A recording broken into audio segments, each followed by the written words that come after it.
Assalamualaikum warahmatullahi wabarakatuh. Selamat berjumpa kembali dengan channel YouTube Ahmad Latif Cool.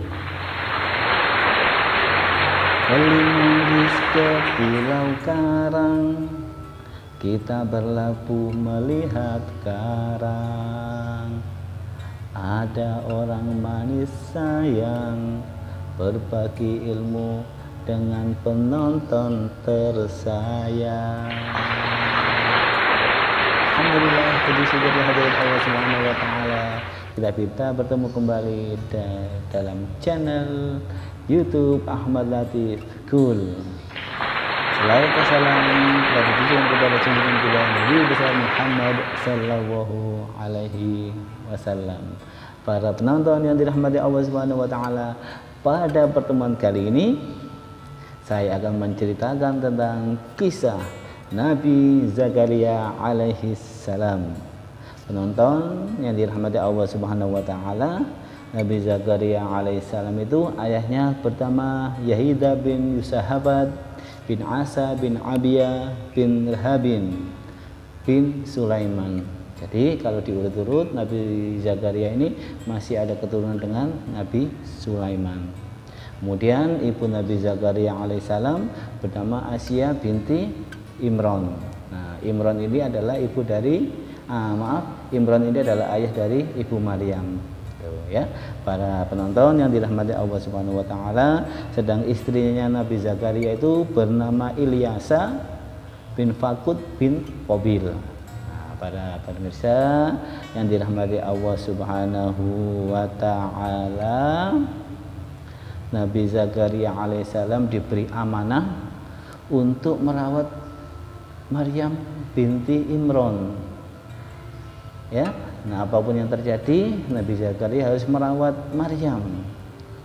Ya, termasuk di dalam mihrab, ya, yang mihrab ibu Maryam di Palestina di Baitul Maqdis, itu juga tanggung jawabnya Nabi Zakaria.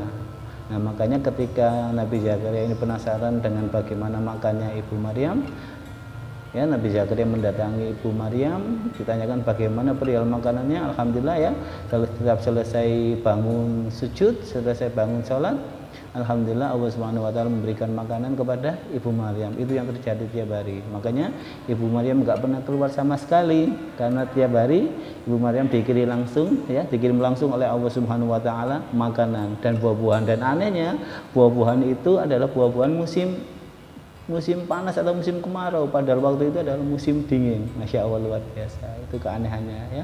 Para hadirin, para penonton yang dirahmati Allah Subhanahu wa taala, pengharapan Nabi Zakaria setelah menikah dengan ibu Ilyasa itu, ya, lama sekali, ya, usia 70 tahun, 80 tahun, 90 tahun pernikahannya.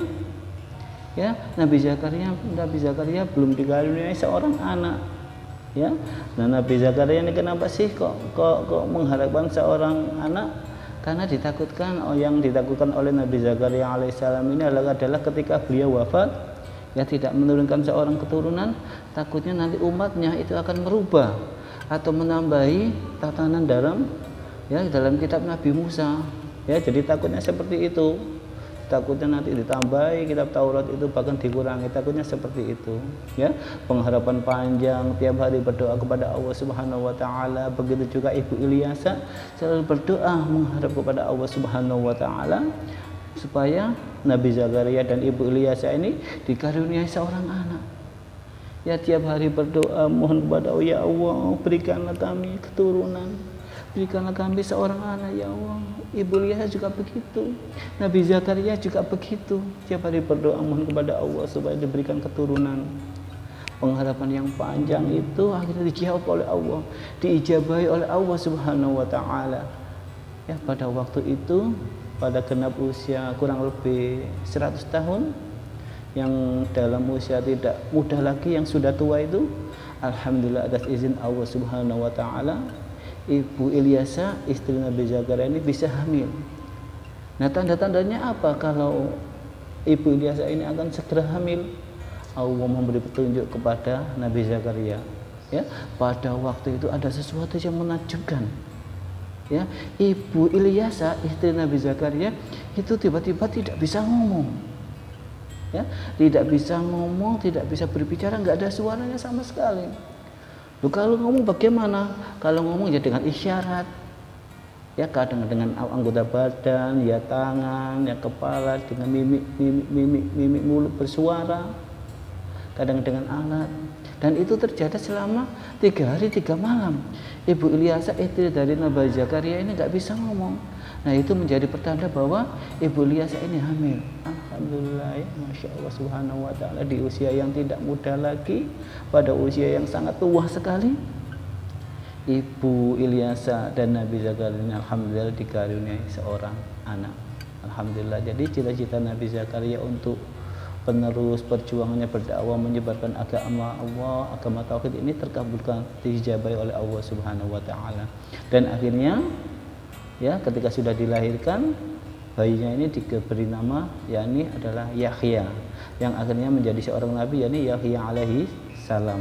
Alhamdulillah, puji syukur kehadirat Allah Subhanahu wa ta'ala. Ya, bayangkan selama bertahun-tahun, ya puluhan tahun, dia berdoa kepada Allah Subhanahu wa ta'ala belum diijabahi. Alhamdulillah, Masya Allah, di usianya yang kurang lebih 100 tahun, alhamdulillah doa-doanya selama ini Nabi Zakaria dan Ibu Ilyasa diijabahi oleh Allah Subhanahu wa ta'ala, dikabulkan permintaannya, dijawab permintaannya oleh Allah Subhanahu wa ta'ala dengan diberikan seorang anak yang bernama Yahya alaihi salam. Para penonton yang dirahmati Allah Subhanahu wa ta'ala, apa yang bisa kita ambil hikmah dari cerita Nabi Zakaria ini?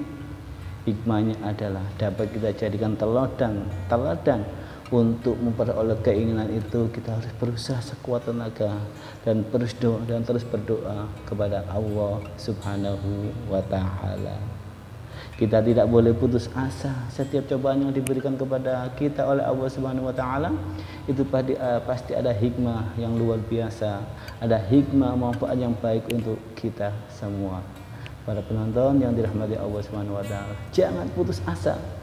Apapun yang kita inginkan hari ini, apapun yang kita berdoa kepada Allah Subhanahu wa ta'ala hari ini, kalau belum dijabahi, terus berdoa, terus berusaha sampai kita tawakal kepada Allah Subhanahu wa ta'ala. Yakinlah, husnudzonlah kepada Allah Subhanahu wa ta'ala. Insyaallah apa yang kita doakan, apa yang kita usahakan, apa yang kita impikan selama ini, insyaallah Allah Subhanahu wa ta'ala akan mengabulkan apa yang kita inginkan, apa yang kita cita-citakan selama ini.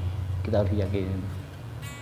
Para penonton yang dirahmati Allah Subhanahu wa ta'ala, mungkin sampai di sini kisah Nabi Zakaria alaihissalam. Kalau dari awal hingga akhir tadi ada kata-kata kurang enak, kurang cocok, ada kesalahan disengaja maupun kurang sengaja atau tidak sengaja, saya mohon maaf yang sebesar-besarnya. Terakhir, saya akan berpantun dengan kalam kita merangkum, di pulau mimpi kita berlabuh. Wassalamualaikum warahmatullahi wabarakatuh. Dadah. Sampai berjumpa kembali dengan channel YouTube Ahmad Latif Cool. Terima kasih.